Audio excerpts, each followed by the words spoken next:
bodyguard's hand moved to his weapon the second she walked in. But Nadia Foster didn't flinch. Because 8 years ago, this man's boss destroyed her life, forced her out of Korea, made her feel like she was nothing. Today, she was here to buy his entire company. This is the story of a woman who got thrown away like trash by a Mafia family and came back to own everything they built. Revenge, second chances, and a love that refused to die. I'm not gonna lie to you, this one's gonna hurt. But stick with me, because what happens at the 23-minute mark will blow your mind. Let's go. Nadia's heels clicked across the marble lobby of Kang's security headquarters. 40 stories of glass and steel in Seoul's Gangnam district. Her assistant Minji whispered, "Security seems heightened." "They know who I am," Nadia said. "Or more accurately, they know who I used to be." 8 years ago, she'd left this city with a broken heart and a one-way ticket to Los Angeles. Today, she was walking in to take 60% of everything the Kang family built. Well, everything they could claim in daylight anyway. "The contracts are ready," Minji said. "Once you sign, you'll own controlling interest. You'll be chairwoman." Nadia's hand moved to her collarbone, feeling the chain hidden beneath her blouse. The silver ring that hung there, against her skin where nobody could see it, where she'd worn it for 8 years. Somewhere 30 floors above them was Jae-won't, the man who once begged her to run away with him, the man who married someone else a month later. Did he know it was her company acquiring his? Did he remember the girl who'd translated business deals in broken Korean while secretly learning to say, "I love you" perfectly? Or did he spend 8 years forgetting her the way she'd tried to forget him? "Chairwoman Foster," the receptionist said, "Mr. Kang is expecting you in the executive conference room." The elevator doors closed, and for just one moment, alone in that ascending box, Nadia let herself feel it. The fear, the anger, the love that never quite died. She touched the ring through her blouse one last time. Then the doors opened, and Nadia Foster walked in to destroy the family that once destroyed her. But here's the thing you need to understand. This isn't just some revenge story where the girl comes back powerful and the guy realizes what he lost. It's so much messier than that. Because what Nadia didn't know, what she couldn't have known, was why he really married that other woman.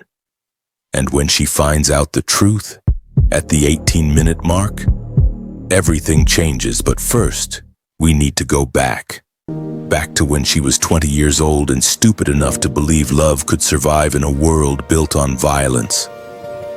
Seoul, 8 years ago. Nadia had arrived in Korea on a 2-year contract with a translation agency. Fresh out of UCLA with a Korean language degree, wide-eyed, eager. She never dreamed she'd end up translating for criminals. Her first assignment seemed routine: translate a business meeting between Korean investors and American partners.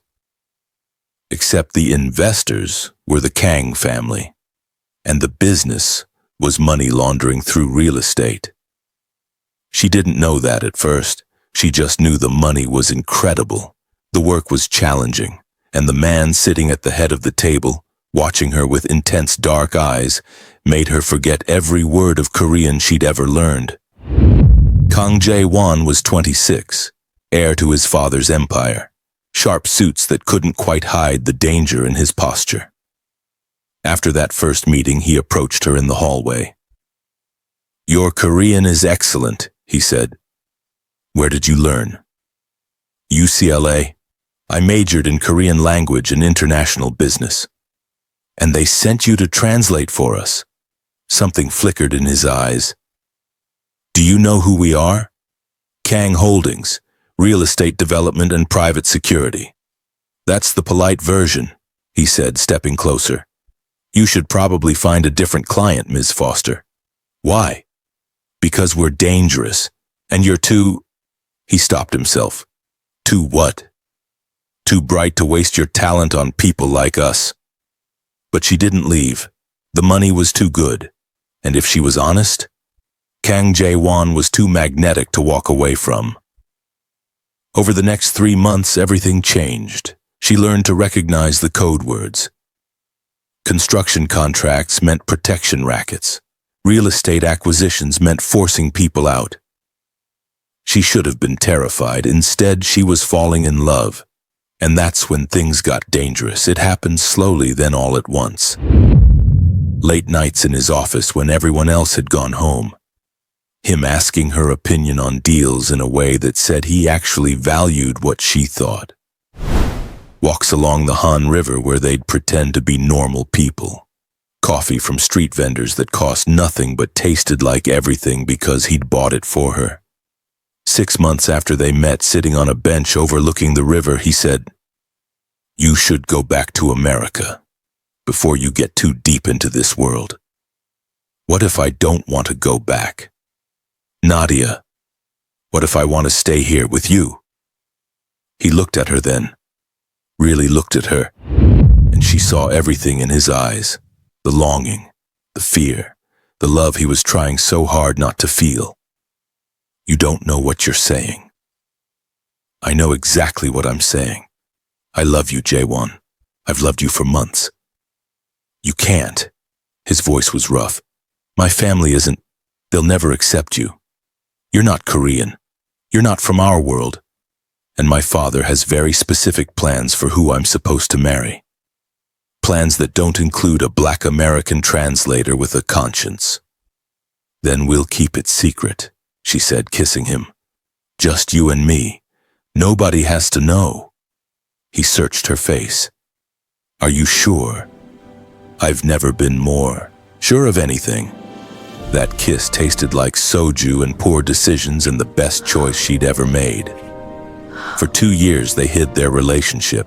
She continued translating for his father's organization, playing the professional employee, while secretly meeting Jae-won in hotel rooms across Seoul, learning every inch of his body, every scar with a story he wouldn't tell.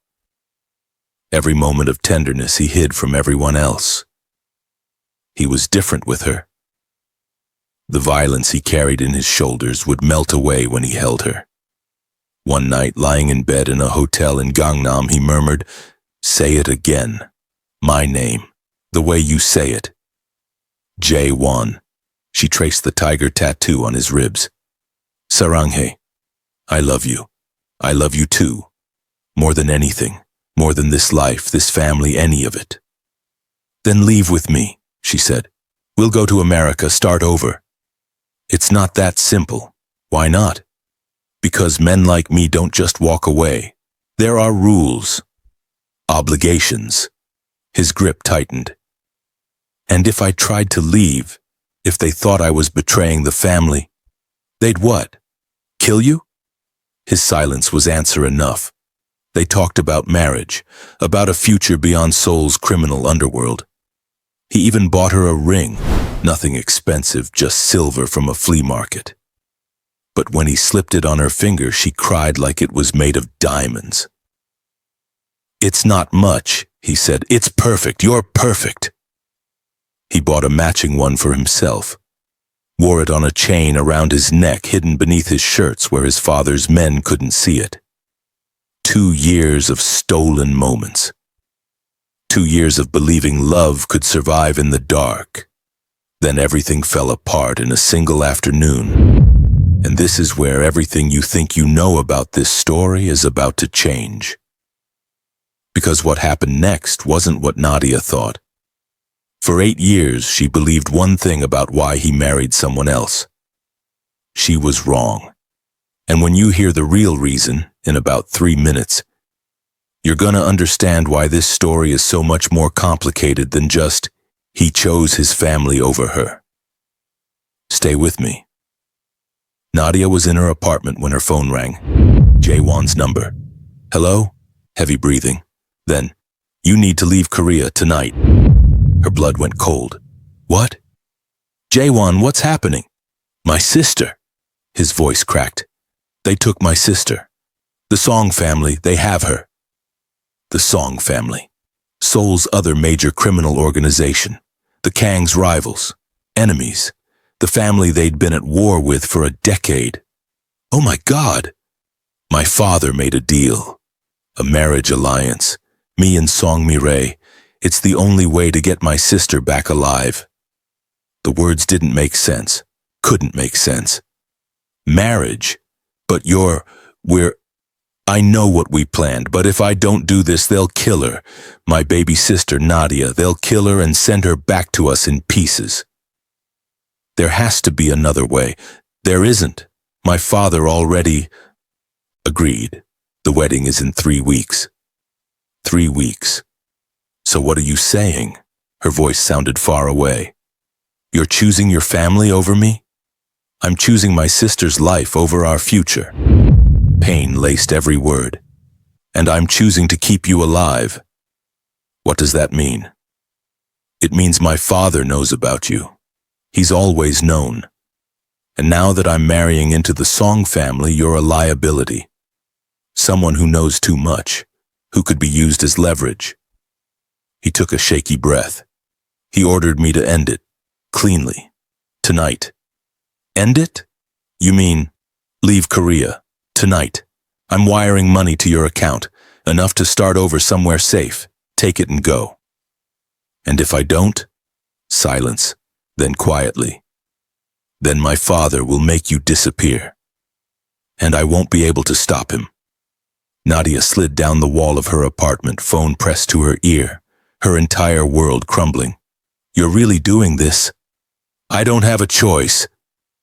Everyone has a choice, Jae-won't. You're just making yours. Nadia, please, don't. Don't make this harder. Don't tell me you love me while you're throwing me away. I do love you. That's why I'm letting you go. That's why I'm keeping you alive. She wanted to scream, to cry, to beg him to fight for them. Instead, she said, the ring. I'm keeping the ring. Good, keep it. Remember that She hung up. Now here's what Nadia didn't know. What she wouldn't know for 8 years. 2 hours after that phone call, a black car arrived at her building. But it wasn't Jae-won's car. It was his father's. And what happened next?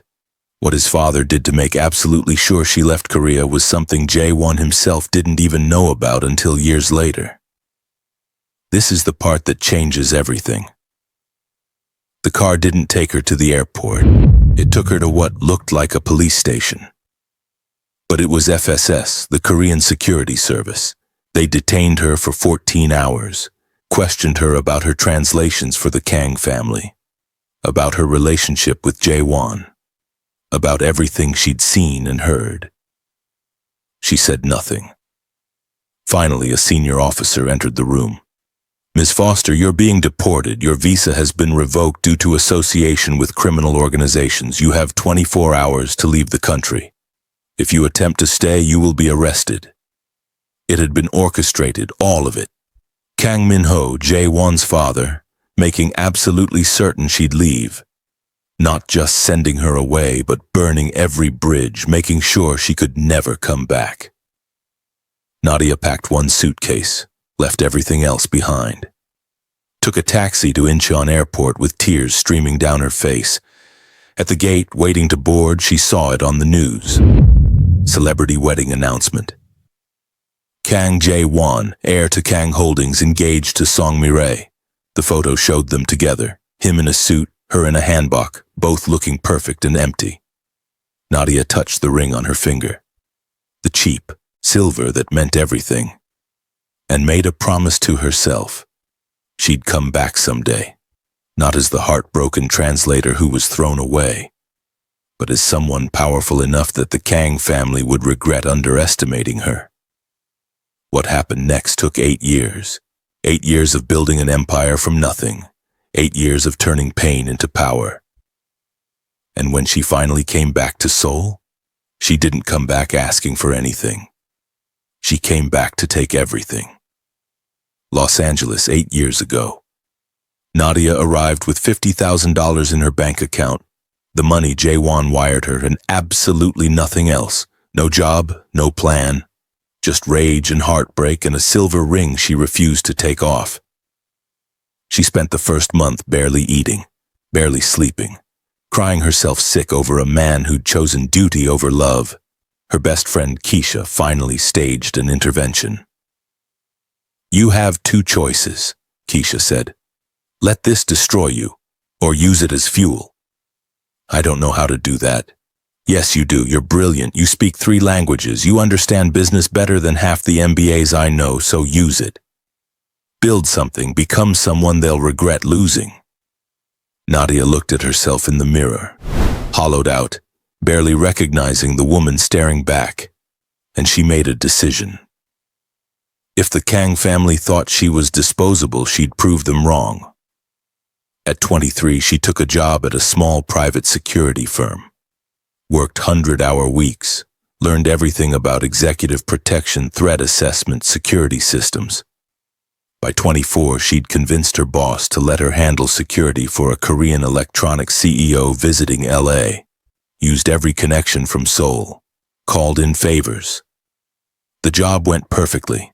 The CEO recommended her to 5 other Korean executives. By 25, she was headhunted by a major security corporation, 6-figure salary, real benefits, respect.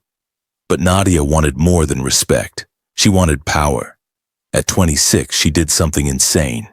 Quit her job, maxed out her credit cards, started her own company, Foster Global Protection. Her pitch was simple: world-class security for international executives with specialists in Asian markets. The first year nearly broke her. Operating out of shared office space, barely making payroll, living on ramen and coffee. Then a Chinese billionaire hired her company to protect his family during a 6-month stay in California. One successful job led to referrals. Those referrals led to contracts with Russian oligarchs, Middle Eastern oil executives, tech CEOs.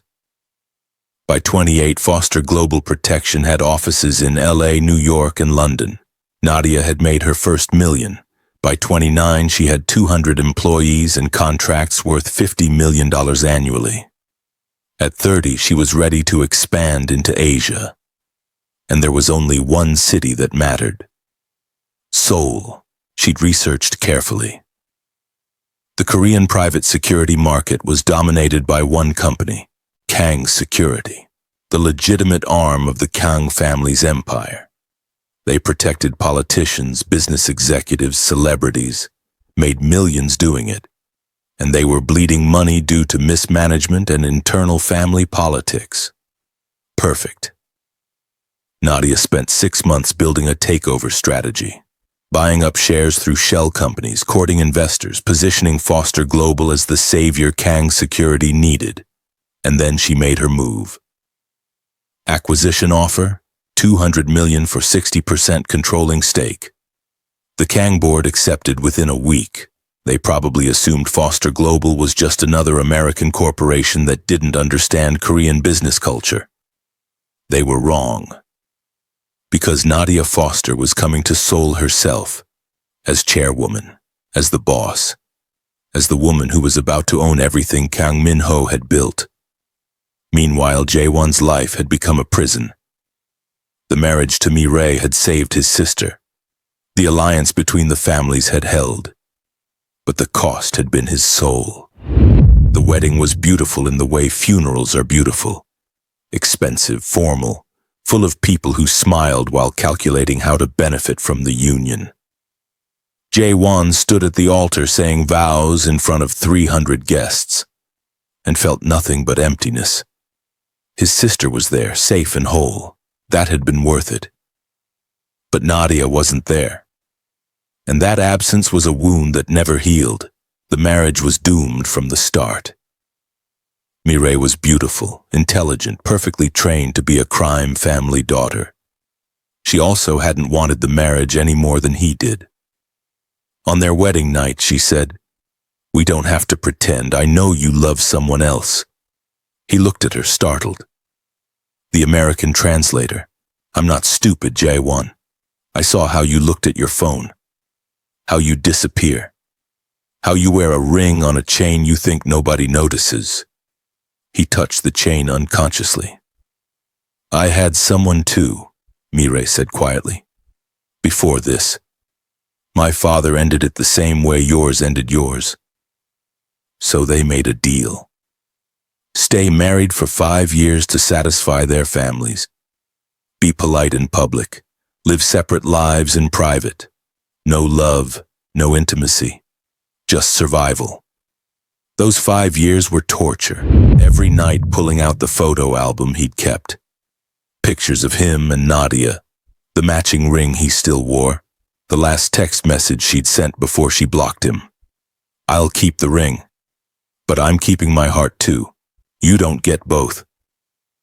He tried to find her, hired investigators, searched social media, nothing. She'd disappeared completely. At 31, his marriage finally ended. Mireille asked for a divorce and he agreed immediately. The divorce was finalized quietly. And Jae-won't was left running Kang's security while trying not to think about the woman he'd lost. Then the acquisition was announced. Foster Global Protection acquiring 60% of Kang's security. He barely registered the name at first. Just another American company, buying Korean assets. Then his assistant sent over the investor profile, CEO and founder Nadia Foster.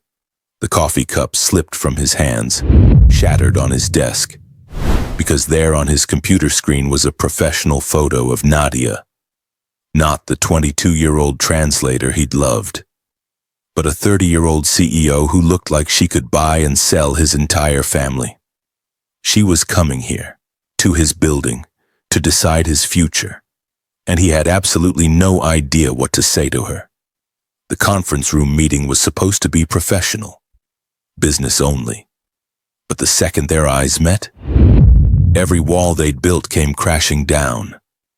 And what happened after everyone left the room, what he said to her, what she revealed, made 8 years of separation feel like yesterday. Present day, Seoul. The conference room door opened. Jae-won't stood with his executive team trying to look calm while his heart hammered. Then she walked in. Nadia Foster, CEO of Foster Global Protection, flanked by 2 assistants, wearing a black suit that probably cost more than his car. This wasn't his Nadia anymore. This was Ms. Foster, a woman who'd built an empire on the ashes of her broken heart. She didn't look at him, not at first. She greeted his team with firm handshakes, set up her presentation with practiced efficiency, commanded the room with easy confidence. Only when she turned to face him directly did their eyes meet. For 1 second, just one, he saw something flicker. Recognition, pain, the ghost of what they'd been. Then it was gone. "Mr. Kang," she said. The formal address felt like a knife. "Shall we begin?" Her presentation was devastating.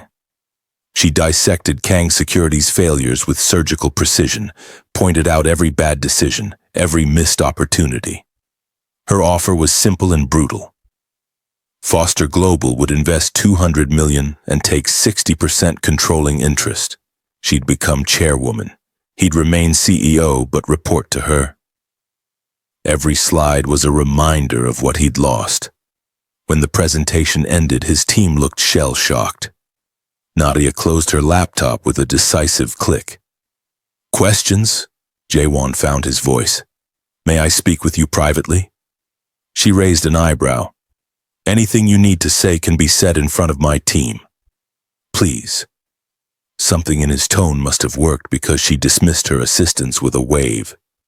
The room cleared, leaving them alone for the first time in 8 years. The silence was suffocating. "Nadia, Ms. Foster," she corrected, ice in her voice. "I didn't know. I didn't know Foster Global was yours. If I'd known..." "Would it have mattered? Would you have rejected the offer? Let your company die rather than deal with me?" "I don't know. Maybe." "How honest." Her smile was sharp. "I appreciate that.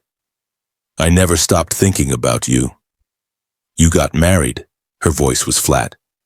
"Interesting way of showing it." I didn't have a choice. Everyone has choices. Jae-won't. You chose your family over me. You chose duty over us. Don't pretend you were some tragic victim. He wanted to tell her everything. My father threatened to kill you, he said quietly. And my sister, she was kidnapped. The marriage was the ransom. Nadia went very still. What? The Song family took her, held her for 3 weeks. The only way to get her back was a marriage alliance. His voice cracked. I couldn't let you die, and I couldn't let my sister die, so I made a choice. You let me think. Her voice broke and she turned away. You let me think you just gave up, that I wasn't worth fighting for. You were worth everything. That's why I had to let you go. She laughed, but it sounded like pain. That's the stupidest logic I've ever heard. And your father had me deported. Did you know that? He orchestrated my detention, made absolutely sure I left Korea. Jae-won's stomach dropped. What? So congratulations, you saved me from a death threat I didn't know existed, and I spent a year barely functioning, lost 20 pounds, wanted to die. She wiped her eyes angrily. All while you played happy couple with your Mafia bride. I'm sorry. God, Nadia, I'm so sorry. Sorry doesn't fix 8 years. She straightened her shoulders, pulling herself together. But I built it all anyway, without you, despite you. Despite your entire family thinking I was disposable.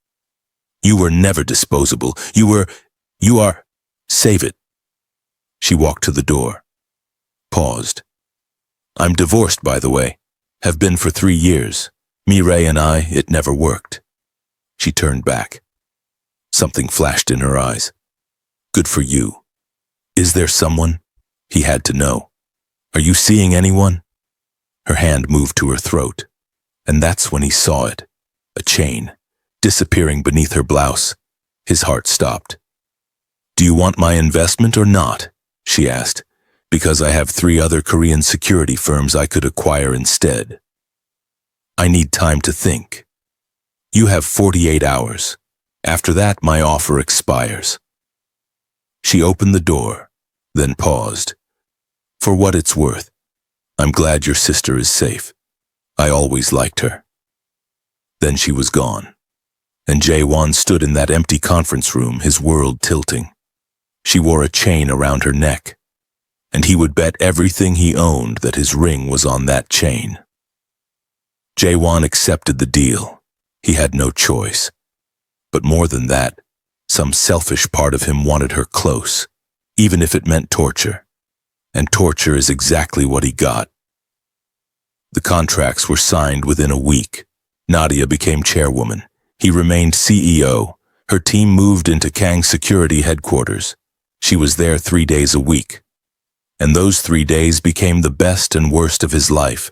Working with Nadia was exquisite torture. She was brilliant, decisive, everything a leader should be. She restructured departments with surgical precision, made the hard calls.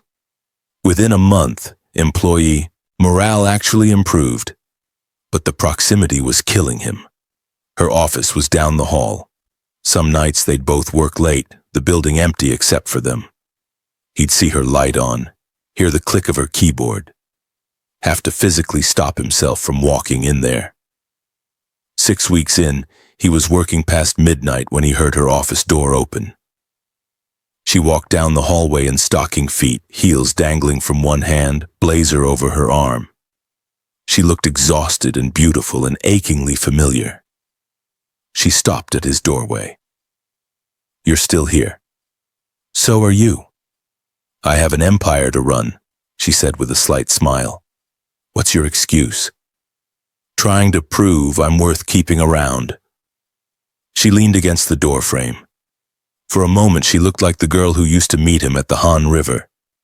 You're a good CEO, Jae-won't. I wouldn't have kept you otherwise.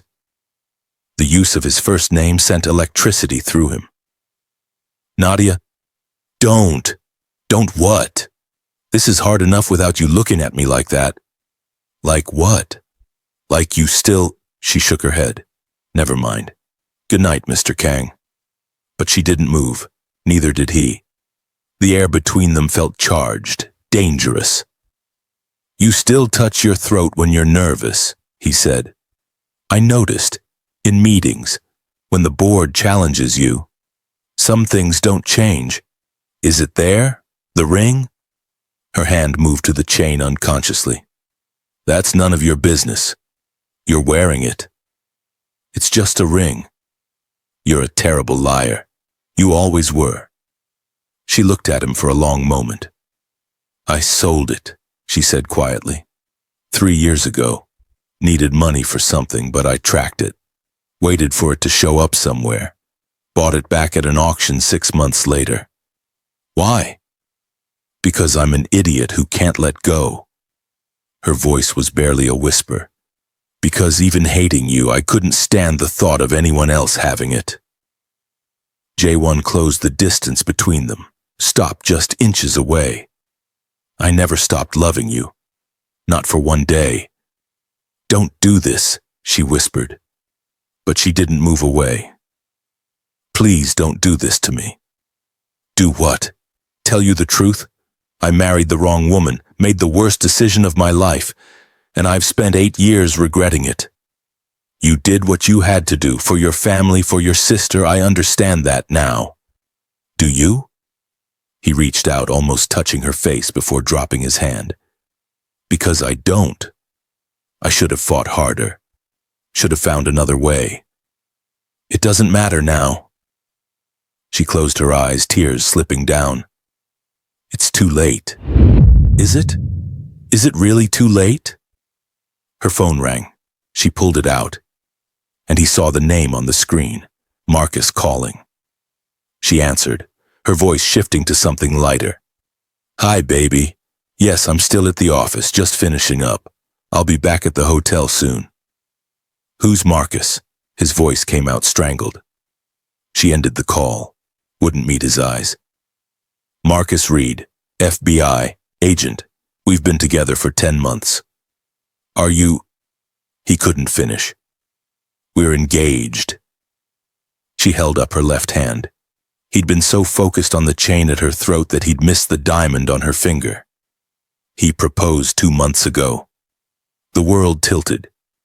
Do you love him? He's good to me. He chose me without hesitation. He's successful. My parents adore him. Her voice was careful. It's enough. That's not an answer. It's the only one you're getting. She slipped her heels back on, armor going back up. This was a mistake. We're colleagues. Nothing more. I need you to respect that. She walked away, leaving him standing there, feeling hollow. She was engaged to someone who sounded perfect on paper, and he'd lost his chance. The next few weeks were unbearable. Jae-won't tried to maintain distance, but it was impossible. Every board meeting, every project discussion, every accidental touch when they reached for the same document. Torture. And he started seeing cracks in her facade. She'd zone out in meetings, hand going to that chain at her throat. She'd avoid being alone with him, always making sure someone else was in the room. Once he walked past her office late at night and heard crying. She denied it when he knocked. The breaking point came at a company dinner. Marcus had flown in from DC to surprise her, and Nadia had no choice but to bring him. Jae-won't watched this perfect man, FBI agent, Ivy League grad, easy charm, put his arm around Nadia's waist like he owned her. So you're the famous Kang Jae-won't, Marcus said, extending a hand. Nadia's told me about the acquisition. Impressive company. Jae-won't shook his hand, hating him instantly. Thank you. And congratulations on your engagement. Best decision I ever made. Marcus pulled Nadia closer. Though getting her to say yes took some convincing. She's married to her work. She's always been ambitious, Jae-won't replied. Their eyes met over Marcus's shoulder. It's one of the things I most admire about her. The dinner was excruciating, watching Marcus feed Nadia bites of food, watching him whisper things that made her smile, watching him be everything Jae-won't should have been. At one point, Marcus excused himself to take a call, leaving Nadia and Jae-won't alone at the table. "He seems nice," Jae-won't forced out. "He is. He's wonderful." "Do you love him?" He had to ask again, had to know. "Why do you keep asking me that?" "Because I know you, Nadia. I know what you look like when you're in love, and you don't look at him the way you used to look at me." She set down her wine glass carefully. "I'm not 22 anymore. Love isn't enough. It never was. It could have been, if I'd fought harder, if I'd been braver. But you weren't," she said, and the words cut deep. "And now we both have to live with that." Marcus returned and Nadia stood. "I'm tired, we should go." But that night in their hotel room, something happened, something that changed everything. Because Marcus wasn't stupid, and he'd been watching them all night. Later that night, Marcus confronted her in their hotel room. Nadia was removing her jewelry when he said, "That's him, isn't it? The one you never talk about." She froze. "What?" "Kang Jae-won't. That's the ex who broke your heart, the reason you took this deal in Seoul." He sat on the edge of the bed looking at her with sad understanding. "You still love him?" "Marcus, don't lie to me, Nadia. I'm not stupid. The way you two look at each other, the tension in that room. I've been competing with a ghost for 10 months, haven't I?" She sank into a chair. "It's complicated." "Is it?" "Because from where I'm sitting, it seems simple. You're still in love with your ex. And I'm just the safe choice, the one who looks good on paper. You're more than that. You're kind and brilliant, and you've been nothing but good to me. But do you love me?" He asked the same question Jae-won't kept asking. "Really love me the way you clearly still love him?" The silence was answer enough. "I thought I could be enough," Marcus said quietly. "I thought maybe if I loved you hard enough, you'd forget him, but you can't, can you?" "I'm trying," she whispered. "I'm really trying. I know you are. But trying isn't the same as succeeding." He stood, kissed her forehead gently. "I'm flying back to DC tomorrow. I think we both need time to think about what we really want." He left the hotel room, and Nadia sat there alone, the engagement ring heavy on her finger, wondering how she'd ended up here, choosing safety over passion, choosing what made sense over what her heart wanted, choosing to run from the man she'd never stopped loving. The next day changed everything, because Jae-won't found her on the rooftop of Kang's security headquarters. Late afternoon, Seoul's skyline painted gold by the setting sun. She stood at the edge looking out over the city. And what he said to her, what he showed her, made 8 years of walls come crashing down. This is it. The moment everything changes. Stay with me. For a terrifying moment when Jae-won't saw her at the edge, he thought, "I'm not going to jump," she said without turning. "If that's what you're worried about." Relief flooded him. He joined her at the railing. "What are you doing up here?" "Thinking. Marcus left this morning. We had a fight." "I'm sorry." "Are you?" She finally looked at him. "Because part of me thinks you're not sorry at all." "You're right, I'm not." He turned to face her fully. "I'm not sorry because he's wrong for you. He's safe and stable and exactly what you think you should want. But he's not what your heart wants." "And what does my heart want, Jae-won't? Since you seem to know better than I do." "Me. Us. This thing between us that never died no matter how hard we tried to kill it." He pulled something from his pocket, a folded piece of paper worn soft from years of handling. "Do you remember writing this?" She took it with shaking hands, unfolded it. Her 20-year-old handwriting stared back at her. Written in Korean, each character carefully formed, 사랑해요. 영원히. 당신을 항상 선택할게요. I love you. Forever, I'll always choose you. You kept it, she breathed. I kept everything, the photos, the ticket stubs from that movie we saw, the receipt from the restaurant where we had our first real date. His voice was raw. I kept it all because I couldn't let go. 8 years, Nadia. And I still can't let go of you. Why are you doing this to me? She was crying now. Why now?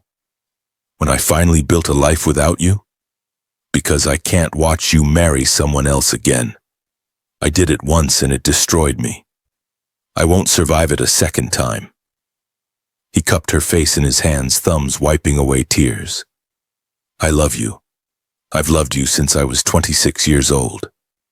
I loved you through my marriage, through the divorce, through every single day of these 8 years, and I will love you until the day I die. Love isn't enough, she whispered. But she wasn't pulling away. You proved that 8 years ago. I was wrong. I was a coward and I was wrong. Love is everything. It's the only thing that matters. He leaned closer. And I'm not asking you to forgive me. I'm not even asking you to love me back. I'm just asking you to be honest. Do you love Marcus the way you loved me? Does he know you sleep on the left side of the bed because you used to save the right for me? Does he know you bought back this ring? Stop, she sobbed. Please stop.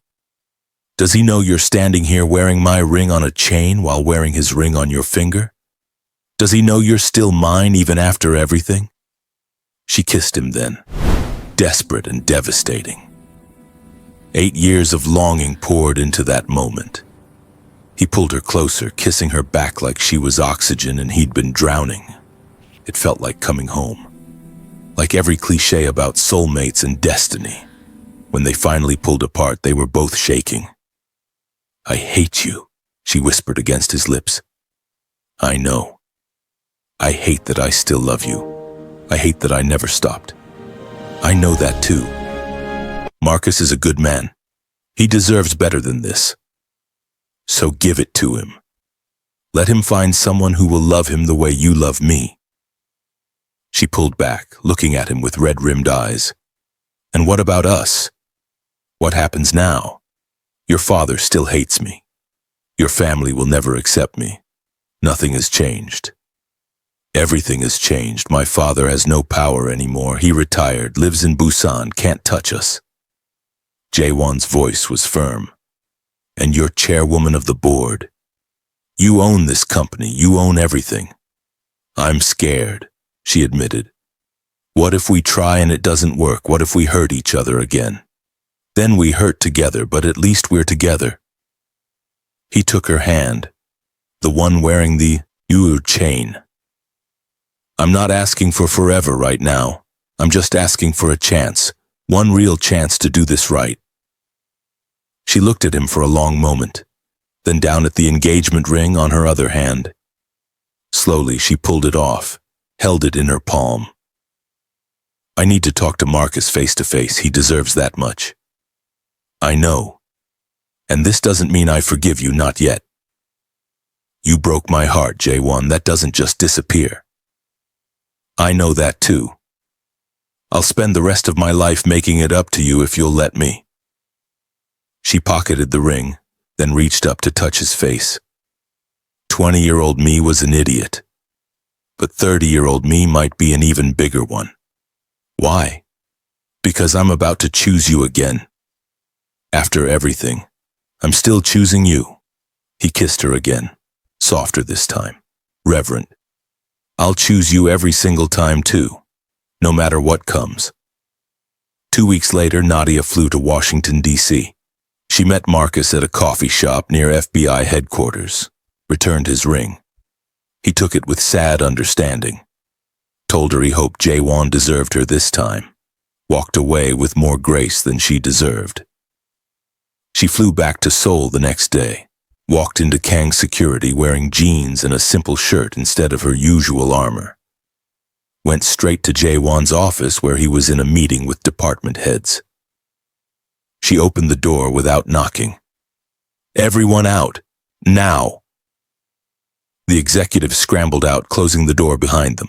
Jae-won't stood uncertain. Nadia, what?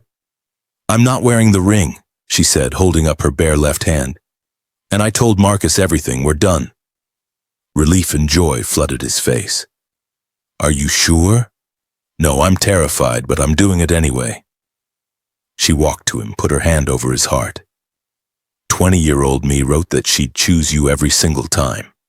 30-year-old me is honoring that promise. But we're doing this differently now.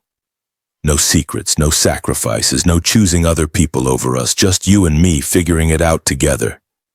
Together, he agreed, pulling her close. I like the sound of that. And for the record, she smiled against his chest, I was never good enough for your family. But now I own 60% of their company, so they can deal with it. He laughed, really laughed, for the first time in 8 years. You're perfect exactly as you are. 1 year later, they stood at Namsan Tower overlooking Seoul, the same spot where he'd first told her he loved her when they were young and reckless. The city sprawled below them, glittering in the twilight. Nadia wore a new ring, one they'd chosen together, nothing massive, just a simple band with their initials engraved inside in Korean. Ready? Jae-won't asked, taking her hand. For what? Everything. Marriage. Running this company together the rest of our lives. I've been ready for 8 years, she said, then corrected herself. No, that's wrong. I wasn't ready before. I had to become this version of myself first. I had to own my worth before I could share my life with you. I'm glad you did, he said, pulling her close, because this version of you is unstoppable. We're unstoppable, she corrected. They kissed as the sun set over Seoul. Two people who'd loved and lost and found their way back to each other. The wedding was small, private, just family and close friends. But there was one moment that made everything worth it. When Nadia walked down the aisle in her dress, stunning, powerful, undeniably herself, she saw Jae-won's extended family in the front rows, his uncle, his cousins, family members who'd once whispered that she wasn't good enough. Now they stood and bowed respectfully, because she wasn't just Jae-won's wife. She was Chairwoman Foster Kang, CEO of Foster Global Protection, the woman who saved Kang's security from collapse, the woman who'd proven she was always good enough. At the reception, she gave a toast in perfect Korean that made Jae-won's eyes shine with tears. Sarangan kongbunhabnida, she said. Love is enough. It took us 8 years and a lot of pain to learn that. But we learned it, and we'll never forget it again. His sister, safe, happy, living her own life, raised her glass with tears streaming down her face. His father, old and powerless in his retirement, sat in the corner and said nothing. Because what could he say? The girl he'd thrown away had come back and taken everything. Some love stories end at the altar, some end in tragedy, but theirs ended with a woman who built an empire proving she'd always been worthy. And a man who finally learned that love was worth fighting for. True love doesn't die. It waits. It endures. It survives. And when it returns, it's stronger than anything that tried to destroy it. If this story restored your faith in second chances, hit that like button right now. Drop a comment below. Have you ever gotten a second chance at love? Have you ever had to rebuild yourself after heartbreak? I want to hear your stories. And if you're not subscribed yet, what are you waiting for? We drop emotional Afro-Korean romance stories like this every week. Stories about people who refuse to stay broken, who build empires from heartbreak, who prove that you're not just good enough. You're everything. This is Soul Heart Stories. Remember, the person who broke your heart doesn't get to decide your worth. You do.